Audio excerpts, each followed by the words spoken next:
શું કહેશો? ઘટના બની ત્યારે આપ હાજર હતા, શું આખી ઘટના થઈ હતી? ઘટનામાં એમ હતું કે હું ને મારા બે ફ્રેન્ડ બોલિંગ કરતા હતા અને નીચેથી જાણ આવી કે આગ લાગી છે, ભાગો. ઈ ભાઈ જી કહેવાયો તો ઈ કઈ ભાગી ગયો અને અમને કીધું નહીં કે એક્ઝિટ ગેટ ક્યાં છે કે ક્યાં નહીં.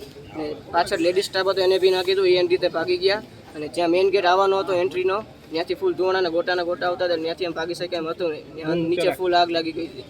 પછી મેં મારી રીતે પતરામાં પ્રકાશ જોયો ને ત્યાં મેં 5-10 પાટા મારીને 2 જણાએ પતરું તોડી ત્યાંથી અમે ઠેકો તમે મારી જ્યાં ગયા. ગેમ રમતા બોલિંગ ત્યાં આસપાસ નાના બાળકો કેટલા હતા? નાના બાળકો 5-10 જેટલા હતા, એમાંથી 5નો બચાવ મેં ખુદે કર્યો. તો આ ત્યાં જે તમે બોલિંગ રમતા હતા તે નીચેના ભાગે કે ઉપરના ભાગે રમતા હતા? ઉપરના ભાગે ફર્સ્ટ. ત્યાં એક્ઝિટ ગેટ ઉપર આ લોકોએ રાખ્યો તો કે નહોતો રાખ્યો? કેટલા માળ હતા? 3 માળ, હમ. 2 માળ હતા, ગ્રાઉન્ડ ફ્લોર, ફર્સ્ટ ફ્લોર અને સેકન્ડ ફ્લોર. એટલે પેલા જ્યારે આગ લાગી ફર્સ્ટ ફ્લોરમાં લાગી કે ગ્રાઉન્ડ ફ્લોર. Ground floor? શું કરતા હતા ને શું કામ લઈ ગયા? વેલ્ડિંગ કરતા હતા અને ગેસના બાટલા ફાટ્યા ને ઈ પ્રમાણે. તમે કઈ રીતના 5 જણાને બચાવ્યા? ઉપરથી એક ભાઈ ત્યાં બહાર લોખંડ જેવું ત્યાં પગમાંથી ઉભા રહીને બાળકોને ઘા કરતા હતા ને હું નીચે. તમે ક્યાંના છો? ગોંડલ. અને કેટલા મિત્રો આવ્યા હતા? 3 મિત્રો. અને બાકીના મિત્રો ક્યાં? હજી લાપતા આ તમે જ્યાં બોલિંગ કરતા હતા ત્યાં બાળકોના સાથે પરિવારજનો કેટલા હતા?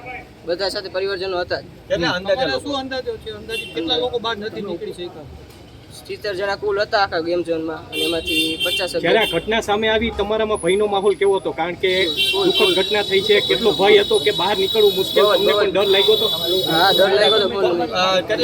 હિંમત કરીને પછી મેં ઉપરથી કૂદકો મારી દીધો. મિસિંગ છે એનું નામ શું? સત્યપાલસિંહ જાડેજા અને શત્રુઘ્નસિંહ ચુડાસમા. ઓકે હાલો પૂરું.